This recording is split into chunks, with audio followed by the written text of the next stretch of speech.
해커스 가족 여러분, 안녕하세요. 저는 해커스 학원 강남역 캠퍼스에서 파트 7을 담당하는 이정민 강사라고 합니다. 쌀쌀한 오늘 같은 꽃샘추위에서 시험 치르는 모두 수고 많으셨고요. 자, 오늘 시험을 한번 같이 리뷰해 보도록 하겠습니다. 자, 오늘 파트 7의 난이도는 중상이었습니다. 자, 평소 파트 7 난이도는 중상 정도로 조금 어렵거든요. 근데 오늘은 사실 그보다는 조금 더 난이도가 조금 낮은 중상 정도였다고 말씀드릴 수 있겠습니다.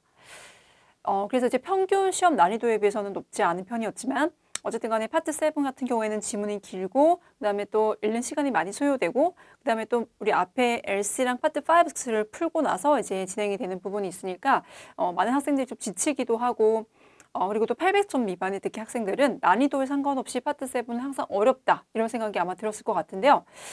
하지만 800점 이상이었다라고 하게 되면 그래도 오늘 시험은 평소보다는 조금 풀기가 조금 무난했고 조금 더 수월했다. 그 다음에 또 더 많이 맞췄다. 이런 느낌을 좀 가졌을 것 같은 그런 시험이었습니다. 특히 이제 단일 지문 쪽이 아주 까다로운 지문이 보통 없었어요. 자, 원래는 보통 단일 지문 후반부 쪽에 두세 지문 정도가 어려운 지문이 배치될 때가 많거든요. 그런데 오늘 시험에서는 단일 지문 후반부 쭉까지 끝까지 크게 어려운 문제 지문 없이 그냥 쭉 무난하게 진행되는 편이었기 때문에 그래서 단일 지문 쪽에서 난이도가 조금 낮게 측정이 됐다 이렇게 볼 수 있을 것 같고요. 자, 더블, 트리플 지문은 하지만 그래도 조금은 시간이 걸리고 그다음에 난이도가 중상 정도인 지문들이 다수 배치가 되면서 여러분들 후반부에서는 좀 고전을 넘지 못했을 거다 이런 생각이 좀 들긴 하는데요. 하지만 그럼에도 불구하고 또 특히 트리플 마지막 지문 정도가 지문도 그렇게 많이 어렵진 않았고 그다음에 또 문제들도 이 보기들이 좀 짧게 이제 출제가 되면서 그래서 전반적으로는 평소보다는 조금 더 쉬운 난이도가 아니었나라는 생각이 들었습니다. 자, 그러면 오늘의 주요 포인트를 좀 살펴보도록 할게요. 일단 동요 문제가 3문제 출제됐었는데 이 역시도 오늘은 아주 까다로운 문제가 없고 대체적으로 무난하게 출제가 됐던 것 같아요. perform 같은 단어가 나왔었는데 perform 같은 경우에는 이제 연주하다, 연기하다 이런 뜻이 있죠. 자, 그래서 이제 우리가 보기 중에서 play도 있었고요. 그 다음에 act라는 표현도 있었는데 play는 연주하다, act는 연기하다 이런 뜻이 있거든요. 자, 그런데 둘 다 사실은 되긴 합니다만 문맥 속에서 어떻게 나왔었냐면 밴드가 perform한다. 자, 밴드가 뭐야? 바로 이제 우리 음악을 하는 사람들이죠. 그러면 음악을 하는 사람들이기 때문에 아마 연주하다라는 표현으로 연결되는 게 맞았겠죠. 그래서 항상 동의어 문제는 정말 동의어를 구하는 게 아니고 그것과 대체되어 쓸 수 있는 것, 그다음 문맥 속에서 어떤 뜻으로 쓰였냐를 잘 보고 정답을 골라줘야지만 정답을 제대로 된 정답을 고를 수가 있어요. 그래서 이제 act는 자연적으로 오답이었다 이렇게 말씀드릴 수 있겠고요. 자, 그리고 reserve의 경우에는 예약하다 이런 뜻이 있죠.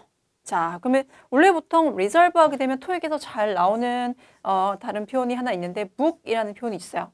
book은 책이라는 뜻도 있지만 예약하다라는 뜻으로 매우 잘 쓰이기 때문에 꼭 좀 기억해 주시면 좋겠고 근데 오늘은 arrange to use라는 표현이 있었죠. 그래서 arrange라는 것은 보통 준비하다, 계획하다 이런 뜻이 있거든요. 그래서 이제 사용하는 것을 계획하다라고 해서 아마 예약하도록 이렇게 연결시키면 좋았던 그런 이제 표현이었죠. 자, 그리고 rate라는 표현. 자, 굉장히 중요한 표현입니다.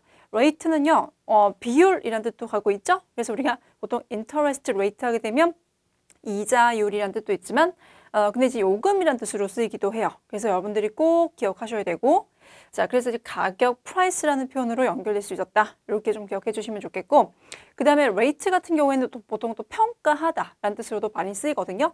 그래서 rate의 경우에는 평가하다 또는 요금, 그 다음 비율이라는 뜻도 있다는 거 이렇게 세 가지 모두 기억해 두시고 그래서 여러분들 왜 영화 같은 거 보러 가시면은 공연이나 보통 우리가 평점을 좀 많이 보시는 편이죠. 그래서 이제 평점을 뭐라고 하냐면 rate라는 표현에서 나온 rating을 많이 쓰거든요. 네, 이것도 알고 계시면 평소에도 도움이 될 것 같습니다.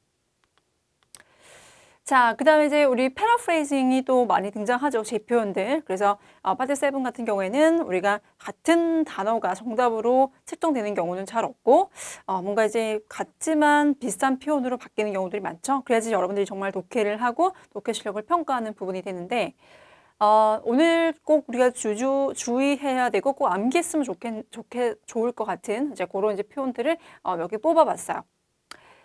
일단 첫 번째는 24 hours라는 표현이 있는데 24시간.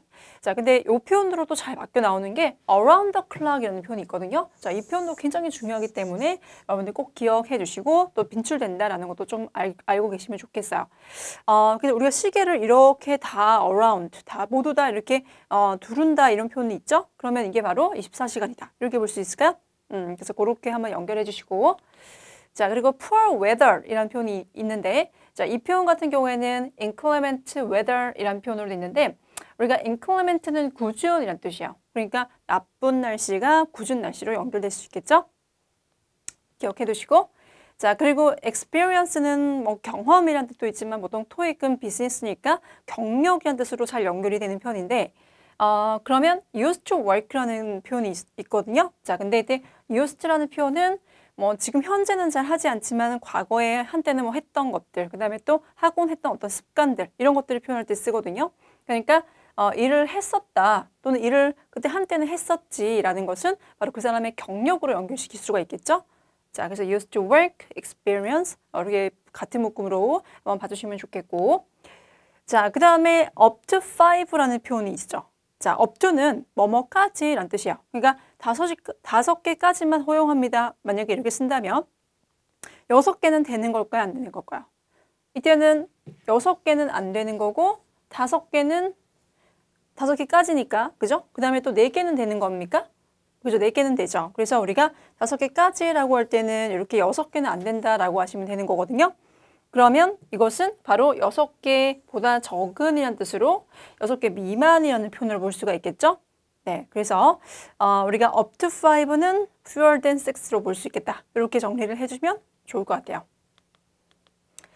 자, 그 다음에 bid on이라는 표현. 자, bid가 원래 보통 입찰이라는 명사가 있거든요. 근데 이것은 동사로서 입찰하다라는 그런 뜻도 있는데 bid on은 따라서 입찰하다가 되겠고, 그럼 이제 우리가 보통 이 경매 같은데 우리가 입찰을 하게 되면 대체적으로 내가 가격을 제시하게 되죠. 그래서 가격을 제시해서 그 중에서 가장 높은 가격을 제시한 사람을 보통 이제 그 물건을 팔게 되잖아요. 그래서 그거를 한번 기억을 해보면 make an offer 이라는 표현도 이제 어떤 것을 제공하다라는 뜻이지만 가격을 제한하다라는 그런 뜻도 있어요. 그러면은 바로 우리가 입찰하다, 경매 입찰하다, 그다음에 또 가격을 제한하다 같은 표현으로 볼 수 있을까요?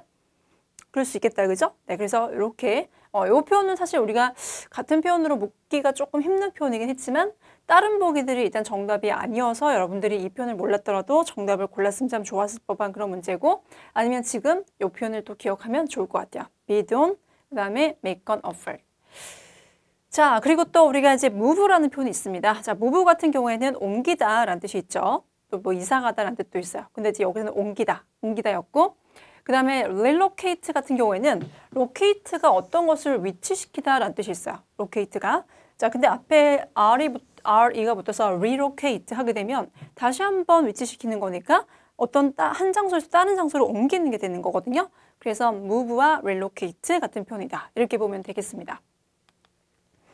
자, 그 다음에 이제 signed contract라는 표현이 있었어요. 자, 그래서 이거는 서명된 그런 계약서라는 표현이 되겠는데, 자, 우리가 서명된 계약서라고 하게 되면, 결국에는 뭐로 바꿀 수 있냐면, 어떤 사람이, 제가 계약서를 보낼 테니까, 당신이 혹시 이것에 동의한다면, 계약서를 다시 서명해서 보내주십시오. 이런 내용이 있었다면, 바로 이제 그 사람이 제가 서명된 계약서를 첨부했다라는 표현은 결국에는 그 제안을 받아들였다라는 표현으로 볼 수가 있는 거죠. 그래서 이렇게 또 우리가 같은 표현으로 비슷한 표현으로 볼 수 있었다. 자, 이런 이제 부분을 정리해 볼 수가 있겠고, 자, 그 다음에 또 여러분들이 힘들어하시는 문장 넣기 문제 중에서 하나만 또 좀 살펴볼게요. 일단 문장 넣기 문제는 물론 이제 여러분들 독해를 정말 해서 풀어야 되는 좀 독해 실력을 요구하는 문제이기도 하지만, 근데 때로는 관련 있는 단어가 있는 부분을 잘 찾아보시면 우리가 또 정답을 조금 더 용이하게 고를 수 있는 부분들이 있거든요.